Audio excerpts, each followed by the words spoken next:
During divorce negotiations, my wife leaned across the polished oak table, her lawyer smirking at her side, and declared coldly, "The house and the kids are mine, Jacob. You can't stop me. I didn't argue. I didn't shout. I just looked at her calm as stone and said, 'Are you finished?' The silence that followed cracked her confidence before the fight had even begun. But to understand why my reply left her speechless, you need to know how we got here. My name is Jacob Miller. I'm 38 years old, and I own a mid-sized construction company in Denver. Nothing flashy, but steady work. Home renovations, small office projects, sometimes bigger contracts with the city. I built it from scratch after spending a decade working my way up from a laborer, saving every dime I could, buying old tools, hustling for jobs when no one else would take me seriously. I didn't inherit wealth. I didn't have family connections greasing the wheels. What I had were calloused hands, stubbornness, and the kind of determination that keeps you working through snowstorms and summer heat until the job is finished. Over the years, that determination paid off. I managed to buy a modest but comfortable ranch-style home, the same home where my kids took their first steps, where their drawings still cover the fridge, where every corner holds a piece of my life's work. I thought my wife Rachel valued that too. We met 12 years ago when I was still building my reputation. She was a bright, ambitious real estate agent who carried herself with a mix of charm and sharp intelligence. At first, she loved the grit, the way I could take a pile of lumber and turn it into something lasting. She used to call me her builder, as if I were constructing not just houses, but the foundation of our future together. We married after 2 years of dating, and for a while everything felt solid. We had 2 kids, Ethan, now 8, and Lily, who just turned 5. I poured myself into providing for them. Long days at the site, long nights balancing books and chasing invoices. Rachel scaled back her work after Lily was born, saying she wanted to focus on the kids, and I didn't argue. If I'm honest, I was proud I could support us on my income alone. But somewhere along the way, things shifted. Rachel grew restless. She began comparing us to other families, the ones with bigger houses, fancier cars, vacations in Europe. She started saying things like, "You're a good provider, Jake, but sometimes I feel like we're stuck in small-town dreams." At first I brushed it off as stress, but the comments sharpened with time, cutting deeper until I realized she wasn't just restless. She was resentful. Still, I never imagined she would turn that resentment into betrayal. Not until the evening she walked into my garage, my sanctuary, and announced she wanted a divorce. Not until she spread out those neatly prepared legal documents like a deck of loaded cards. Not until she looked me dead in the eye and told me she would take everything. My house, my savings, and worst of all, my children. She thought she'd already won. She thought she'd calculated every angle. She thought I was cornered. What she didn't know was that I don't back down when someone threatens my foundation, my blood, my kids, my legacy, and I had one card left to play that she couldn't have predicted. The night Rachel laid out her demands, the garage smelled of motor oil and steel, the same scent that had carried me through half my life.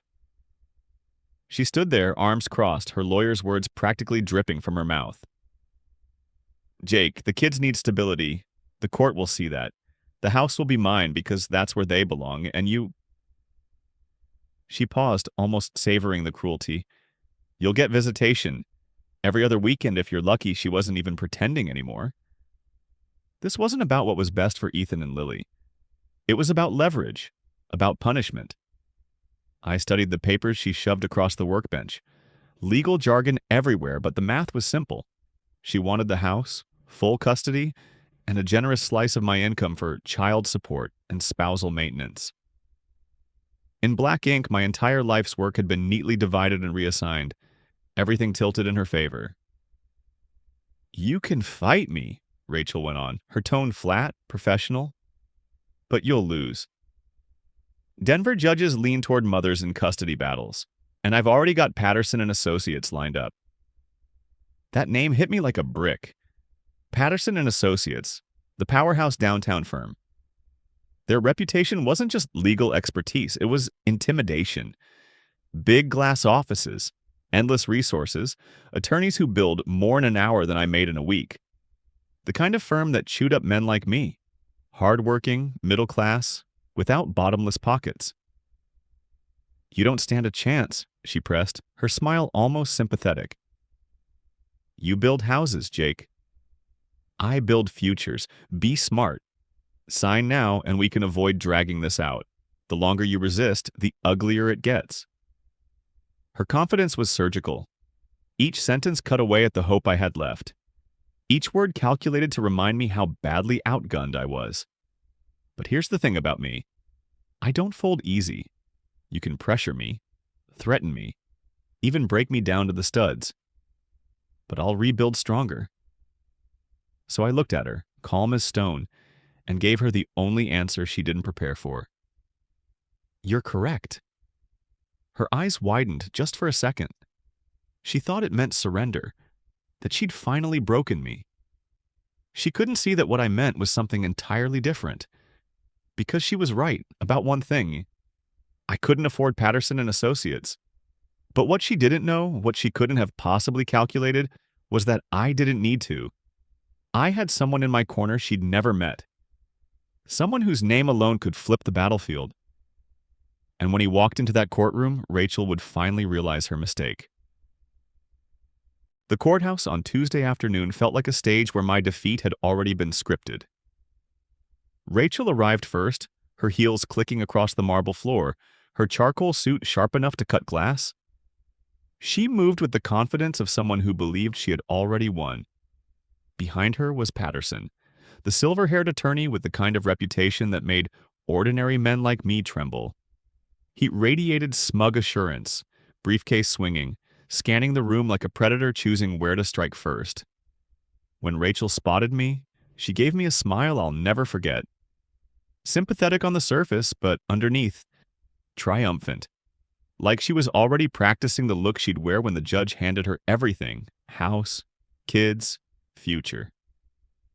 I sat alone at the defendant's table, clutching a thin folder of half-prepared documents. Just as Derek had told me, look beaten, look lost, let her think the kill will be easy. The bailiff called our case. Patterson rose smoothly, his voice trained and commanding. "Your Honor, this is a straightforward matter. My client is prepared with all necessary settlement documentation. We believe the court will find her request not only fair but essential to the children's well-being. To delay would only create unnecessary hardship." Rachel nodded beside him, her face the perfect mask of a concerned mother and wronged wife. I could feel the judge already leaning toward their side. Then, just as Patterson was gathering momentum, the heavy courtroom doors opened. Every head turned. Derek walked in. Charcoal suit, crisp tie, an aura that shifted the entire room's balance in an instant. Attorneys whispered his name like a warning. The judge's eyes flickered with recognition. He didn't hesitate. He strode directly to my table, dropped his leather briefcase beside mine, and placed one steady hand on my shoulder. "Your Honor." His voice cut through the air like a gavel, cool and merciless. "Derek Martinez, I'll be representing the defendant." For the first time all day, Rachel's smile cracked. Patterson's posture stiffened, the color draining from his face. He knew the name. Everyone did. Derek turned, meeting Rachel's eyes with a look that could slice granite. Then he delivered the line that made her whole strategy crumble. "He doesn't have to pay me. I'm his cousin." The words hung heavy, echoing across the silent courtroom. Rachel's face went pale. Patterson fumbled with his papers like maybe somewhere in the fine print he could find a way out of the trap. But there was no escape. In that moment, Rachel realized her mistake. She'd spent months calculating, planning, weaponizing the law against me. But she'd overlooked one thing she couldn't buy, couldn't predict, couldn't stop: family loyalty. And now that loyalty was sitting right beside me, sharpening its knives in the form of airtight motions, subpoenas, and courtroom precision, The battle wasn't over, but for the first time since this started, I knew I wasn't alone. The very next morning, I found myself in Derek's downtown office. Sleek glass walls, shelves lined with thick legal tomes, and a view of Denver that screamed power. It felt like stepping into another world, a world I had never belonged to. But now, somehow, it was my battlefield too. Derek spread Rachel's documents across the mahogany table with surgical precision. His eyes scanned every clause like a hawk dissecting prey. "She thought she was clever," he muttered, tapping the alimony demand with his pen. "But clever people make mistakes when they get arrogant. And arrogance is what I'll exploit." I sat there feeling small, grease still under my fingernails from the shop. "Derek, I don't know how to fight this. She's already got everything lined up. The house, the retirement accounts, even the kids." He cut me off with a sharp look. "Jake, stop thinking like a man who's already lost. Start thinking like a man who has evidence waiting to be found." He picked up his phone and dialed. "Morrison Investigative Services," he said calmly. "This is Martinez. I need a full marital asset trace, phone records, social media polls, the works. Priority 1. Within a week, the machine Derek had unleashed began grinding. The first crack appeared in Rachel's financials. His forensic accountants discovered a hidden checking account under her maiden name. Over $60,000 had flowed through it in the last 18 months. Charges lined up with weekend hotel stays, jewelry purchases, expensive dinners in Boulder. Dates she'd told me she was working late. Derek slid the statements across the table to me. "Recognize these?" My stomach dropped. One line item jumped out. Hotel Saint-Julien, Boulder. $428.75 Saturday night. That was the same weekend she told me she was visiting her sister. I clenched my fists. She was with him, wasn't she? Derek didn't answer. He didn't need to. He already had investigators interviewing Rachel's co-workers, her so-called friends, even neighbors. Piece by piece, the puzzle was coming together. Then came the text messages. Derek's team subpoenaed her phone records, and what surfaced made my blood run cold. 3 months before she served me the divorce papers, Rachel had texted someone named Marcus. "Jake has no idea. He'll fold the moment Patterson shows up. The house and kids will be mine." Marcus replied, "Good. Don't let him stall. Push hard. Men like him never fight back." Derek looked up at me, his expression unreadable. "She wasn't planning a divorce, Jake." "She was planning a heist," I swallowed hard, staring at the evidence. The betrayal cut deeper than I thought possible. It wasn't just about money. It wasn't even just about the house or the kids. It was the cold, calculated way she turned me into an obstacle to be removed. "Now," Derek said, closing the folder with a snap, "we use this. Every dollar she hid, every lie she told, every message she sent. We'll dismantle her case until she has nothing left to stand on." For the first time, I saw it clearly. Rachel hadn't just underestimated me. She'd underestimated the one person who knew how to fight her game better than anyone else. And Derek wasn't just fighting as my lawyer. He was fighting as blood. The day of the hearing felt heavier than any workday I'd ever had at the garage. I wore the same navy suit from my wedding, ironic, considering it now served as my battle armor against the woman I once vowed to love. Rachel arrived looking like she was starring in a legal drama. Impeccable gray suit, hair styled sharp, heels clicking against the courtroom tiles. Patterson, her high-priced attorney, walked beside her with that predatory swagger of a man convinced the fight was already over. I sat quietly, folder in hand, just as Derek had instructed. I forced myself to look beaten, overwhelmed, the mechanic out of his depth.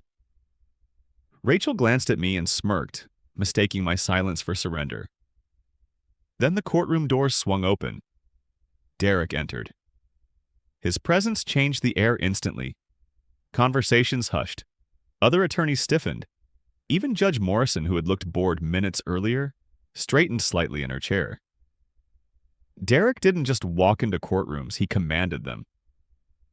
He set his briefcase down beside me, put a firm hand on my shoulder, and then turned to Rachel and Patterson with a smile that looked more like a warning.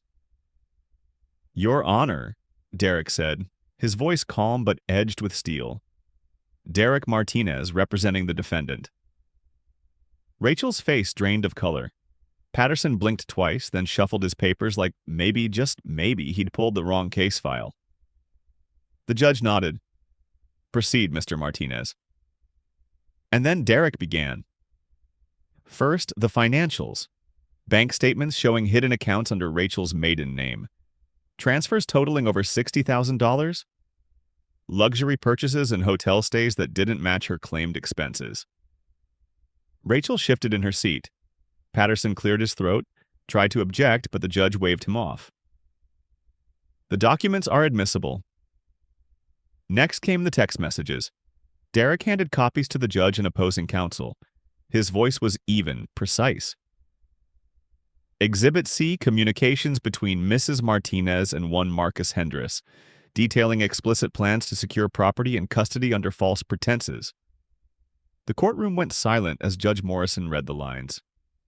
Rachel bit her lip so hard I thought she might draw blood. Finally, Derek delivered the killing blow, proof of unauthorized withdrawals from our joint account. Over $75,000 siphoned into her secret fund. "This," Derek said, his voice now carrying the cold satisfaction of a hunter finishing his prey, "is not a simple divorce.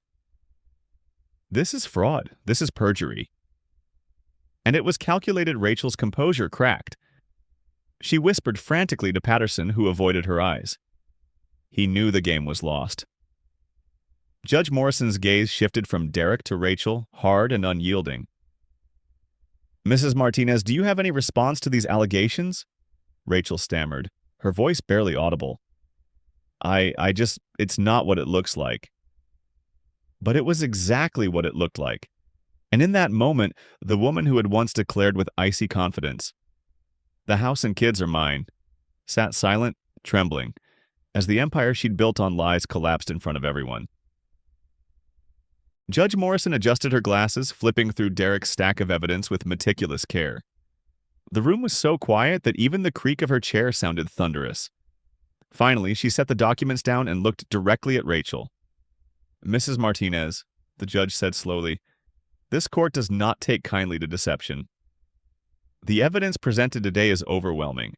You've attempted to mislead this court, conceal assets, and manipulate custody discussions. This is perjury. This is fraud."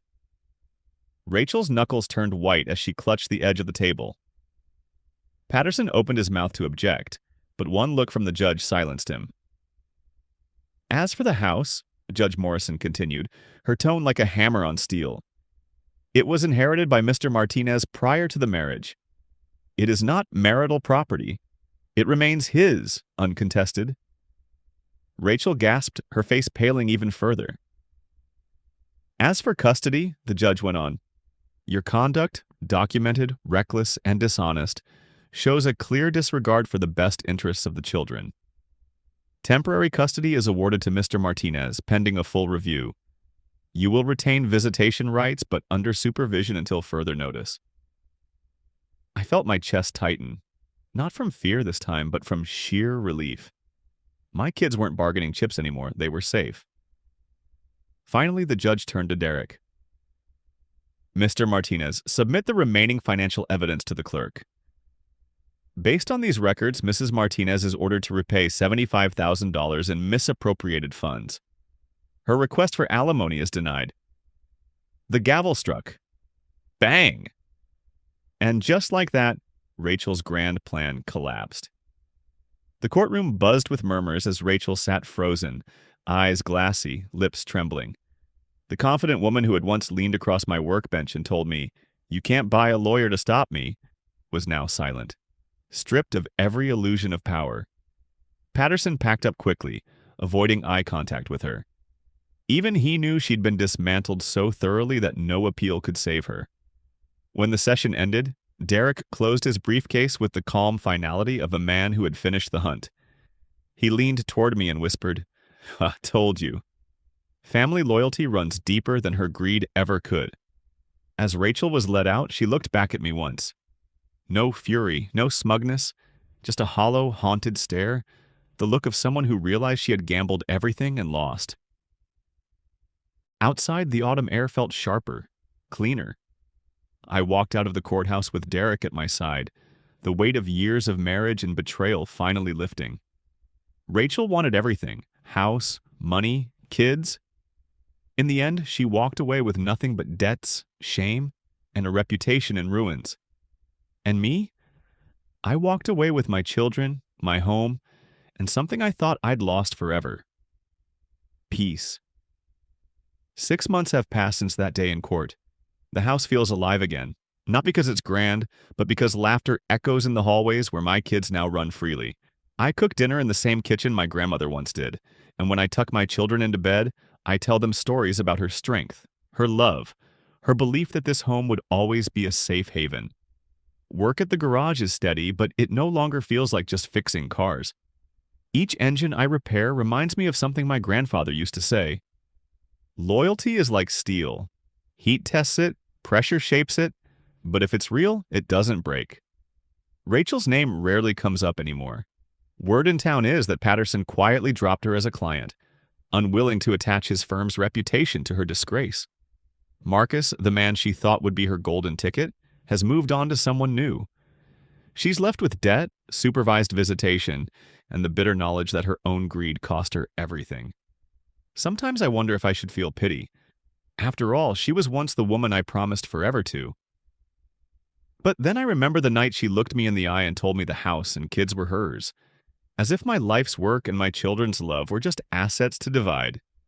Number, I don't pity her. Because I've learned something crucial. Love without respect is just manipulation, and family without loyalty is just a trap. Today, I live on my terms, with my kids, my legacy, and the unshakable bond of family that defended me when I had no fight left. And if anyone asks me what I took away from all this, my answer is simple. Greed can take your money. Lies can steal your peace. But loyalty, the kind that runs in your blood, can save everything that matters.